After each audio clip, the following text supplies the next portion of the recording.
नमस्कार फ्रेंड्स, जय जगन्नाथ। प्रधानमंत्री फसल बीमा को नहीं आसी एक बड़ अपडेट। प्रधानमंत्री फसल बीमार अवधि को जहाँकि सरकार द्वारा वृद्धि कराई।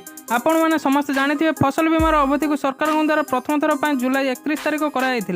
सरकार तरफ एने अवधि को आउ थे वृद्धि कर अगस्त 10 तारिख पर्यंत कराई।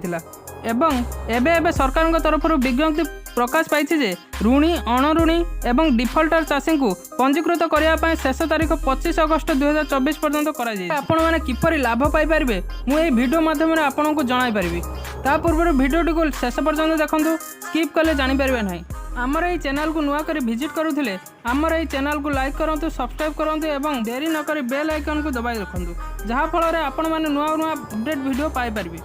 आम देशर अधिकांश लोक चाष उपर निर्भर करती। अनेक प्रकार मृत्तिका देखा विभिन्न प्रकार चाष कार्य हो पारुछे आम देश में। तेणु चाष को अधिक अधिक उत्साहित करने विभिन्न प्रकार योजना प्रचलित करुछन्ते आम सरकार। समस्त योजना मध्य फसल बीमा योजना सबुठारु गुरुत्वपूर्ण। एबे प्रकाश पाई जे ऋणी अणऋणी एवं डिफल्टर चाषी पंजीकृत करने शेष तारीख 16 अगस्त रु 25 अगस्त पर्यंत वृद्धि कराई।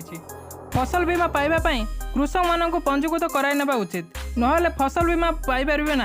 आपण मैंने फसल बीमा कले आपण फसल किसी भी नष्ट हेले आपण यार क्षतिपूरण पाइपर।